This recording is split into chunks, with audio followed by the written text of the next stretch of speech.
Welcome to our channel. నేను మీ ప్రశాంత్. హైదరాబాద్లో real estate స్థలాలకి ఎక్కడ డిమాండ్ బాగుంది, సో ఏ ప్లేసెస్లో తీసుకుంటే బాగుంటుంది, మనకి ఫ్యూచర్లో కూడా ఉపయోగపడేలాగా, అదేవిధంగా మనకి గ్రోత్ ఉండేది, సో మనకి తక్కువ రేట్లో అండ్ మనకి అనుకూలంగా హైదరాబాద్లో ఎక్కడుందో తెలుసుకుందాము. సో ప్రస్తుతం మనతో పాటు అయితే real estate expert Sanjay Nayak garu ఉన్నారు. నమస్తే అండి. నమస్కారం సార్. సార్, ఇప్పుడు హైదరాబాద్లో డిమాండ్ అయితే చాలా పెరిగిపోతుంది, కానీ మనకు గత సంవత్సరం నుంచి చూసుకున్నట్లయితే కనుక రియల్ ఎస్టేట్లో పెరగడం లేదు, తగ్గడం లేదు. సో ఇప్పుడున్న పరిస్థితుల్లో మనకి ఓవరాల్గా డిమాండ్ అనేది ఏ ప్లేస్లలో ఎలా ఉంది హైదరాబాద్లో? హైదరాబాద్ ఎప్పుడు గతంలో కూడా చాలాసార్లు చెప్పిన 3 పూలు 6 కాయలుగా చాలా అద్భుతంగా ఉంటుంది. మరీ ముఖ్యంగా ఒక మెట్రోపాలిటన్ సిటీకి ఎప్పుడు కూడా ఏంటంటే రియల్ ఎస్టేట్ పరంగా ఎలాంటి ఇబ్బందులు ఉండదు. ఎందుకంటే ఒక మెట్రోపాలిటన్ సిటీ అనేది ఎప్పటికైనా సరే అది దినదిన అభివృద్ధి చెందుతూ గ్రోత్ అవుతూ ముందుకెళ్తుంది తప్ప ఇంకా కిందికి వెళ్ళడం అనేది ఉండదు. ఎందుకు అంటే మెట్రోపాలిటన్ సిటీ నుంచి ఎక్కువ రెవెన్యూ జనరేట్ అవుతుంది. ఎప్పుడైనా సరే ఎక్కువ మంది జనాలు అక్కడ వచ్చి ఉండడానికి ఇష్టపడతారు. ఇంకొకటి ఏంటంటే కాస్ట్ ఆఫ్ లివింగ్ అనేది చాలా ఇంపార్టెంట్. రీసెంట్గా వచ్చిన ఒక సర్వేలో తీసుకుంటే, నేను ఇక్కడ ఆర్టికల్ చదివినది అంటే గతంలో ఏంటంటే చాలా తక్కువ అమౌంట్ వచ్చిన వాళ్ళు కూడా ఎనీ సిటీస్లో బతికే వాళ్ళు అనమాట. ఎక్కడైనా వచ్చి ఉండే వాళ్ళు, ఎక్కడైనా వచ్చి జాబ్ చేసుకునే వాళ్ళు. కానీ రోజు రోజుకి ఏమైపోతుంది అంటే కాస్ట్ ఆఫ్ లివింగ్ పెరిగిపోతుంది. అదేవిధంగా చాలామంది ఏంటంటే స్పెండ్ చేసే కల్చర్ కూడా పెరిగింది, అంటే ఎక్స్పెండిచర్ కూడా పెరిగింది. జనాలు ఖర్చు పెట్టడానికి కూడా ముందుకు వస్తున్నారు. మనం ఎగ్జాంపుల్ తీసుకోవచ్చు, ఒక ఛాయ్ తాగడానికి 250-300 రూపాయలు పెడుతున్నారు.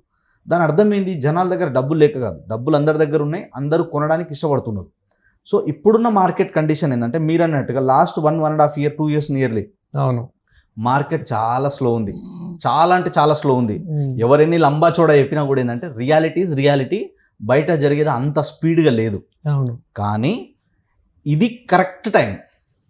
రియల్ ఎస్టేట్లో ఇన్వెస్ట్మెంట్ చేయాలి, మనకంటూ ఆస్తులు సంపాదించుకోవాలి, కూడబెట్టుకోవాలి, దాచిపెట్టుకోవాలి అనుకునే వాళ్ళకి ఎక్స్ట్రాడినరీ టైం ఏదైనా ఉందంటే అది ఈ టైమే.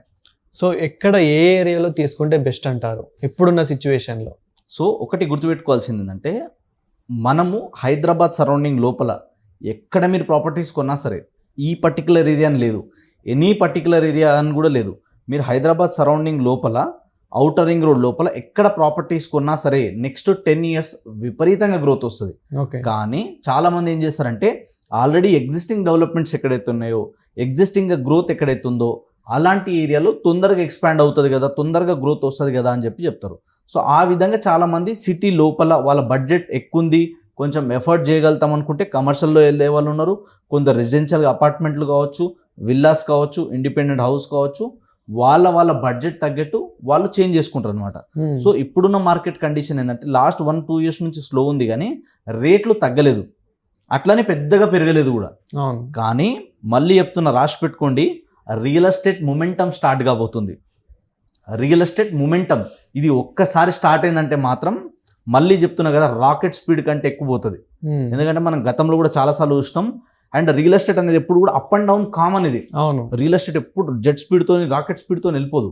సో ఒక్కొక్కసారి ఏమవుతుందంటే మార్కెట్ కొంచెం స్లో డౌన్ అయినా, గవర్నమెంట్ మారినా, ఎలక్షన్స్ వచ్చినా, ఇంకేదైనా ప్రకృతి విపత్తులు వచ్చినా కొంచెం స్లో డౌన్ అవుతుంది. కొంచెం ఇప్పుడు స్పీడ్ బ్రేకర్ ఉంటుంది, మనం కార్లో కానీ బైక్ కానీ వెళ్ళేటప్పుడు ఏం చేస్తాం, మనము స్లో చేసుకుంటాము. స్లో చేసుకున్న తర్వాత స్పీడ్ బ్రేకర్ దాటిన తర్వాత మళ్ళీ ఏం చేస్తాము, మళ్ళీ కొంచెం స్పీడ్ పెంచుతాం కదా. రియల్ ఎస్టేట్లో కూడా ఈ స్పీడ్ బ్రేకర్ లాంటిదే ఇలాంటివన్నీ కూడా. సో ఇది 3 to 6 months, 1 year 2 years max. Worst కేసులో ఎన్ని సంవత్సరాలు ఉంటుంది అంటే 4 సంవత్సరాలు ఉంటుంది. ఆల్రెడీ 2 సంవత్సరాలు అయిపోయింది. ఇప్పుడు ఇంకా ఒక 2 years తర్వాత ఈ వీడియో ఎవరైతే చూస్తున్నారో, నా పేరు సంజయ్ నాయక్, నేను మళ్ళీ చెప్తున్నా, కావాలంటే ఈ వీడియోని రీల్స్లా కట్ చేసి సేవ్ చేసి పెట్టుకోండి. 2 సంవత్సరాల తర్వాత నాతో మాట్లాడండి. 2 సంవత్సరాల తర్వాత హైదరాబాద్ అండ్ హైదరాబాద్ సరౌండింగ్లో మళ్ళీ రియల్ ఎస్టేట్ బూమ్ లేవబోతుంది. ఎలా అంటే కని విని ఎరుగని స్థాయిలో ఉండబోతుంది. 2030 తర్వాత, నేను గతంలో కూడా చెప్పిన, చాలా కాన్ఫిడెంట్గా ఉన్న ఈ సబ్జెక్ట్ మీద. 2030 తర్వాత ఒక మిడిల్ క్లాస్ పర్సన్ హైదరాబాద్ నుంచి 100 kilometer రేడియస్ లోపల ఎక్కడ కూడా గజం భూమి 10,000 కన్నా తక్కువలో కొనలేడు. అంతలాగా అప్రిషియేషన్ వస్తుంది. కాబట్టి మీ బడ్జెట్ తగ్గట్టు, మీ ఆఫీస్ లొకేషన్కి దగ్గర ఉండాలి, మీ వర్కింగ్ ప్లేస్కి నియర్ బై ఉండాలి, అన్ని ఎమ్యూనిటీస్కి, ఫెసిలిటీస్కి దగ్గర ఉండాలి అంటే ఇప్పుడున్న మార్కెట్లో ఎక్కడ తీసుకోవాలంటే, ఎక్కడైతే మెట్రో ఎక్స్పాన్షన్ అవుతుందో, మెట్రో ఇప్పుడు ఎక్స్పాన్షన్ ఉంది కదా, అక్కడ తీసుకోండి. సెకండ్ ఇంకోటి ఏంటంటే, ఆల్రెడీ ఎగ్జిస్టింగ్ బాగా డెవలప్మెంట్స్ ఏవైతే ఏరియాస్ ఉన్నాయో, ఎంప్లాయ్మెంట్ ఆపర్చునిటీస్ ఎక్కడైతే ఉన్నాయో వాటికి సరౌండింగ్లో తీసుకోవాలి. అక్కడ కొంచెం బడ్జెట్ ఎక్కువ ఉంది, అంత బడ్జెట్ మనం అక్కడ పెట్టలేము అన్నప్పుడు ఏం చేయాలంటే అక్కడ నుంచి కొంచెం డిస్టెన్స్ వెళ్ళాలి. ఎందుకంటే డిస్టెన్స్ వెళ్ళే కొద్దీ ప్రైస్ తగ్గుతూ ఉంటుంది. కానీ ఇప్పుడు హైదరాబాద్ మార్కెట్ ఏంటంటే ఎక్కడ తీసుకున్నా మెటీరియల్ కాస్ట్, లేబర్ కాస్ట్, తర్వాత వచ్చేసి ల్యాండ్, మ్యూటేషన్, ఇవన్నీ చాలా ఖర్చులు ఉంటాయి అనమాట. డెవలప్మెంట్ ఛార్జెస్ అన్ని ఇవన్నీ తీసుకుంటే ఏమవుతుందంటే ఒక బిల్డర్కి మినిమం యావరేజ్గా బిలో 5,000 రూపీస్ అమ్మడం ఇంపాసిబుల్.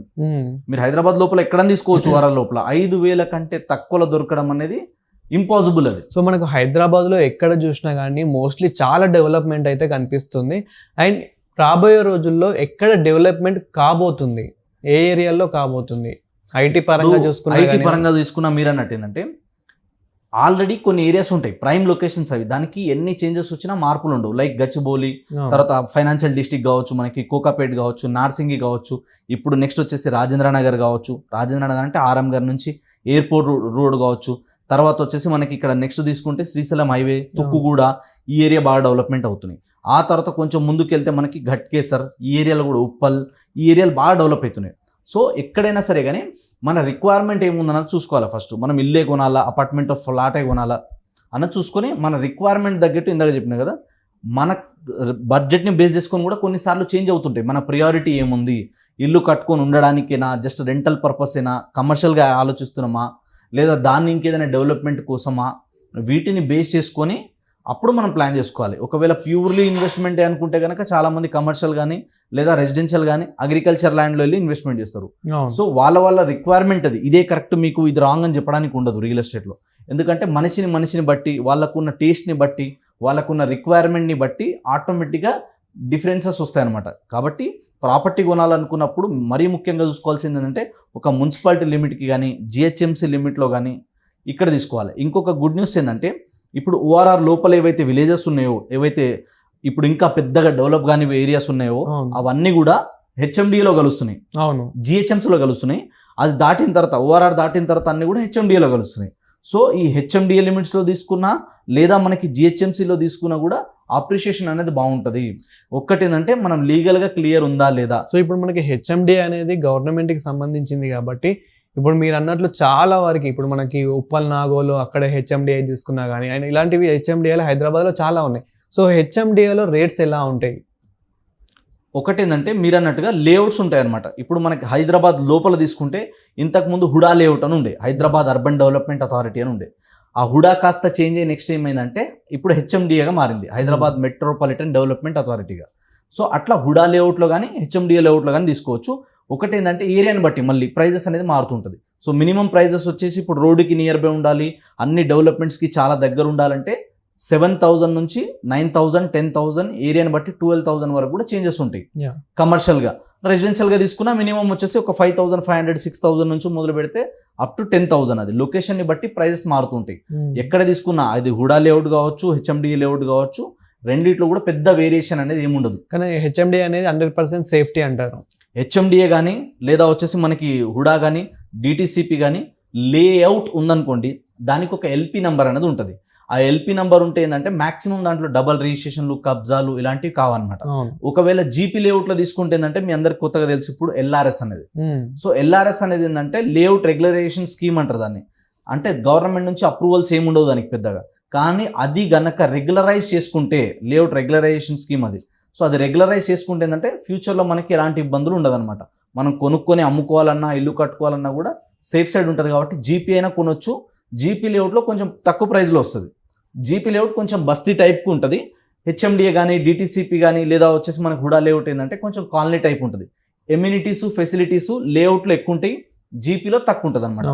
ఈ డిఫరెన్సెస్ని చూసుకున్న తర్వాత మాత్రమే మనం ఇన్వెస్ట్మెంట్ చేస్తే సేఫ్ ఉంటుంది. Thank you sir. Thank you.